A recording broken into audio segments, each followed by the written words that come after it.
नमस्कार दोस्तों, स्वागत है आपका हमारे इस YouTube चैनल में। आइए आज जो है हम लोग साधारण ब्याज की दूसरी क्लास को पढ़ेंगे।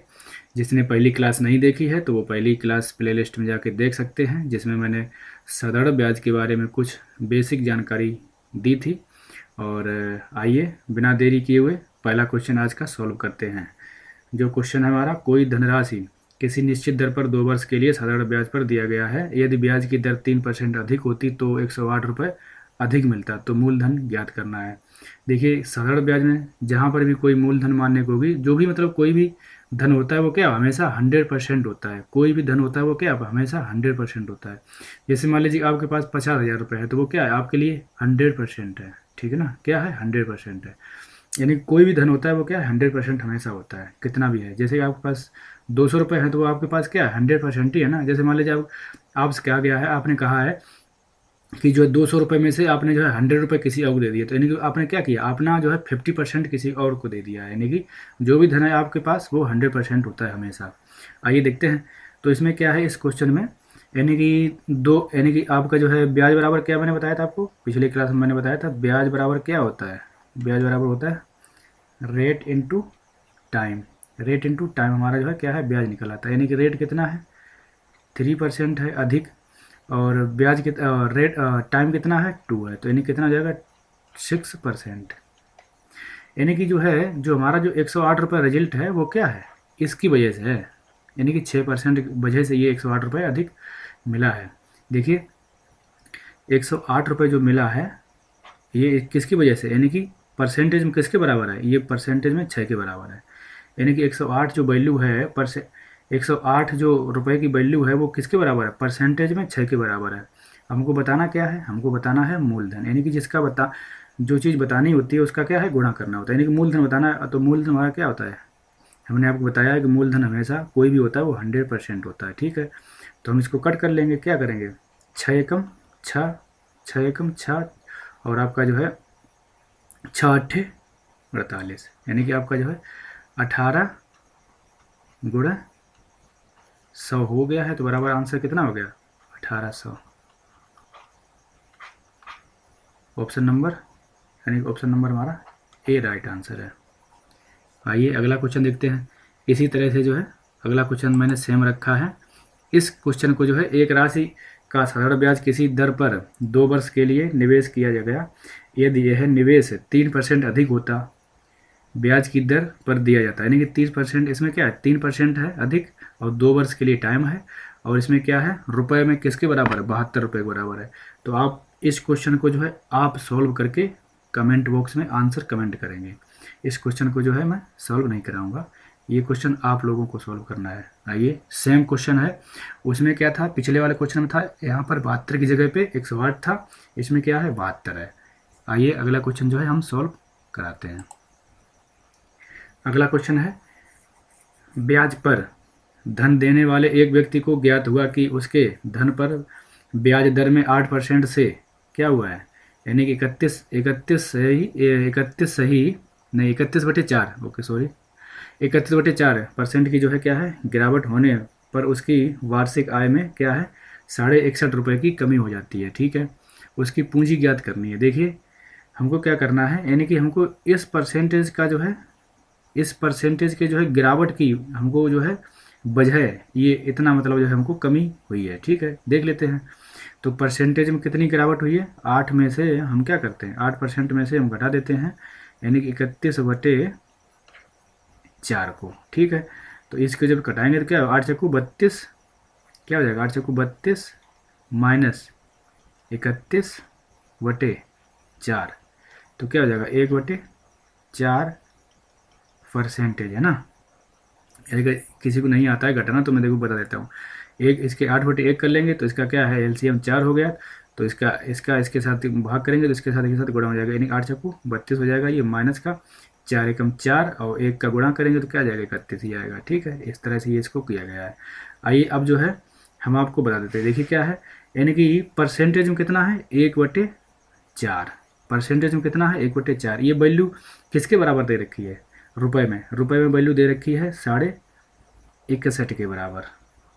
यानी कि 61.5 जो रुपए में जो वैल्यू है वो किसके बराबर है, यानी कि 1/4 1/% में 4 के बराबर है। ठीक है, अब हमको बताना क्या है, पूंजी यानी कि हमने आपको बताया हुआ है पूंजी हमेशा कोई भी धन है वो क्या अपने आप में 100% होता है, यानी कि 100 से हमको गुणा कर लेना है। तो यानी कि हमको अब देखिए ये 4 जो है क्या ऊपर चला जाएगा, 4 कहाँ जाएगा, ये 4 जो है ऊपर आ जाएगा। ठीक है, यहाँ पर यानी कि तो इसके साथ इसका गुणा हो जाएगा, यानी कि अब क्या हो जाएगा, इसका पहले 100 का गुणा कर लेते हैं इसके साथ। तो 100 का गुणा जैसे करेंगे तो हमारा ये दशमलव यानी कि क्या हो जाएगा, दशमलव खत्म हो जाएगा।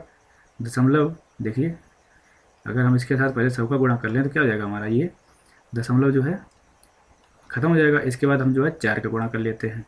तो देखिए इसके बाद हमारा क्या हो जाएगा, 0 0 और 4 पंचे 20 की 0 हो चुका है, और 4 एकम 4 और 1 नहीं 4 एकम 4 और 2 6, हाँ 4 2 6 और 6 चौक 24, यानी कि हमारा आंसर क्या आ गया है 24,600। ऑप्शन नंबर बी हमारा राइट आंसर है।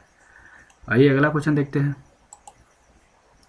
अगला क्वेश्चन है, किसी राशि पर 8% वार्षिक दर से 6 वर्ष में साधारण ब्याज 1200 रुपये है।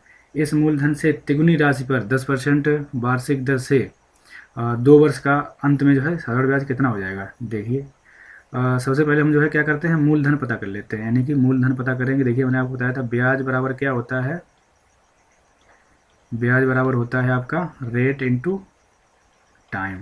तो रेट कितना दे रखा है 8% है, और टाइम कितना है 6 वर्ष है, तो कितना हो जाएगा 48%, यानी कि क्या हो गया ब्याज कितना हो गया 48% हो गया। ठीक है, तो ये 48 हमारा यानी कि मूलधन पता करने के लिए क्या बनेगा, यानी कि हमारा क्वेश्चन में ब्याज कितना दिया हुआ है 1200, क्वेश्चन में देखिए ब्याज 1200 है, लेकिन हमारे अकॉर्डिंग जो है परसेंटेज में कितना हो रहा है 48, यानी कि रुपए में जो है जो वैल्यू है वो 48% के बराबर है, यानी कि 1200 रुपये जो वैल्यू है वो किसकी है 48 की है, यानी कि बतानी किसकी, हमको मूलधन पहले पता करना है। तो मूलधन हमारा हमेशा क्या होता है, यानी कि जो भी प्रिंसिपल होता है वो हमेशा अपना धन जो है 100% में होता है। ठीक है, आइए यहाँ से जो है कट कर लेते हैं, 12 एकम 12 और 12 चौके 48, और इसको इससे काट लेंगे तो क्या आ जाएगा 25। तो हमारा जो है यहाँ से मूलधन कितना आ गया है 2500। ठीक है, 2500 आ गया है। अब देखिए ये क्या कर रहा है, इस मूलधन से यानी कि जो मूलधन निकला है उस मूलधन से क्या है 3 गुनी राशि, यानी कि इसकी 3 गुनी कर लो, कितना हो जाएगा 7,500। ठीक है, अब 7,500 का जो है यानी कि 2 वर्ष का यानी कि 10% पे कितना हो जाएगा, यानी कि 2 वर्ष का रेट इंटू टाइम कितना हो जाएगा 10 गुणा 2 यानी कि 20%। हमको जो है इसका जो है क्या है 20% निकाल लेना है, यानी कि 10% के हिसाब से 750 हो रहा है ना, और 20% कितना 1500 रुपये हो जाएगा, यानी कि देखिए 0 0 0 0 यानी कि 75 दूना 150, यानी कि कितना हो गया, यानी कि ब्याज जो है हमारा कितना हो गया है 1500। ठीक है, ये हमारा जो है राइट आंसर है 1500। देखिए ऑप्शन नंबर क्या है, ऑप्शन नंबर कोई सा भी नहीं है, कोई बात नहीं है, तो इसमें जो है कोई सा भी एक ऑप्शन नंबर सही कर लेते हैं, यानी कि हमारा जो है ऑप्शन नंबर 1 डाल लेते हैं, क्या है ये 1500 है। ठीक है, ऑप्शन जो है इसमें गलत दिए गए हैं। आइए अगला क्वेश्चन देखते हैं। अगला क्वेश्चन हो जाएगा, किसी धनराशि का 1/3 क्या है 3% पर है, और 1/6 भाग 6% पर है, शेष धनराशि जो है 8% पर दी गई है। ठीक है, तो हमको अंत में कितना है ब्याज मिला है 600 रुपये मिला है। ठीक है, कितना मिला है 600 रुपये। तो देखिए क्या करते हैं, यानी कि 1/3 है पहले, और क्या है 1/6 है। ठीक है, तो हम क्या करते हैं इन दोनों का कोई एक ऐसा कॉमन संख्या लेकर के हम एक वैल्यू ले लेते हैं मूलधन को, यानी कि हम मूलधन कितना मान लें, कितना भी मान लेंगे आंसर हमारा तब भी निकलेगा, लेकिन ये है कि इसको जो है इसके अनुसार जब मानेंगे इन संख्याओं के अनुसार तो हमारा जो है काटने में हमको गड़बड़ी नहीं होगी। अगर हम 100 मान लेंगे तब भी आंसर हमारा आएगा, लेकिन हमको काटने पीटने में बहुत दिक्कत हो जाएगी। ठीक है, तो इसलिए हम जो है क्या करेंगे इनके अनुसार जो है चाहे तो हम 300 मान सकते हैं, चाहे तो हम 600 मान सकते हैं, तो हम क्या करेंगे 600 मूलधन मान लेंगे। क्या है मूलधन 600 है। अब देखिए 600 का पहले क्या है 1/3, यानी कि 600 का 1/3 कितना हो जाएगा, यानी कि 1/3 हो जाएगा 200, और 200 जो है वो क्या है 3% पे है। ठीक है, तो 200 का 3% कितना हो जाएगा, यानी कि 200 का 3% हो जाएगा हमारा कितना 6 रुपये। तो यहाँ से कितना हो गया 6 रुपये हो गया। ठीक है, इसके बाद देखिए अब क्या कर रहा है 600 का क्या है 1/6, यानी कि 600 का 1/6 भाग क्या है, 6% पर है, यानी कि 100 रुपये पर। यहाँ से कितना निकलेगा, 100 रुपये, 100 रुपये पर कितना हो जाएगा, 6% के अनुसार 6 रुपये ब्याज हो जाएगा। इसके बाद क्या है, शेष धनराशि, यानी कि अब शेष कितना बचा है, यानी कि 200 और प्लस 100, यानी कि कितना हो गया, ये 300 निकल गया। अब बचा कितना, 300 ही बचा, यानी कि 300 पर अब जो है क्या है 8% से, तो कितना हो जाएगा, ये 24 रुपये हो जाएगा। अब देखिए टोटल हमारे हिसाब से कितना ब्याज मिला है यहाँ से, 24 6 30 और 30 और 6 36, यानी कि हमारे हमारे अनुसार कितना मिला है, हमने जब 600 रुपये वैल्यू मानी है, यानी कि मूलधन माना है, तो हमारे अनुसार कितना मिला, 36 रुपये। लेकिन क्वेश्चन में कितना दे रखा है, 600। देखिए 600 जो वैल्यू है वो हमारे हिसाब से किसके बराबर है, 36 के बराबर है। और बताना क्या है हमको, हमको बताना है मूलधन यानी कि धनराशि। तो हमने धनराशि कितनी मानी है, ये मानी है 600 रुपये। हमने मूल धनराशि कितनी मानी है, 600। तो जिसकी वैल्यू चाहिए होती है उसका गुणा कर लेते हैं, आइए देख लेते हैं। तो क्या हो जाएगा, 6 छरम 36, 6 एकम 6, यहाँ पर 6 बचा और 6 एकम 6, फिर यहाँ पर 6 एकम 6। तो हमारा आंसर क्या आने वाला है, 100000। ये हमारा जो है राइट आंसर आ चुका है। ऑप्शन नंबर डी हमारा राइट आंसर है। और ये आज का लास्ट क्वेश्चन था। अगर मेरे द्वारा ये क्वेश्चंस जो सॉल्व कराए गए हैं अगर आपको अच्छी तरह से समझ में आए हो तो हमारे इस वीडियो को लाइक शेयर एंड सब्सक्राइब कर सकते हैं। और जी हाँ, उस क्वेश्चन का सेकंड नंबर क्वेश्चन का आंसर जो है कमेंट करके कमेंट बॉक्स में ज़रूर बताइएगा। और आज की क्लास को हम यहीं ख़त्म करते हैं। आप सभी का क्लास को देखने के लिए बहुत बहुत धन्यवाद। जय हिंद, जय भारत।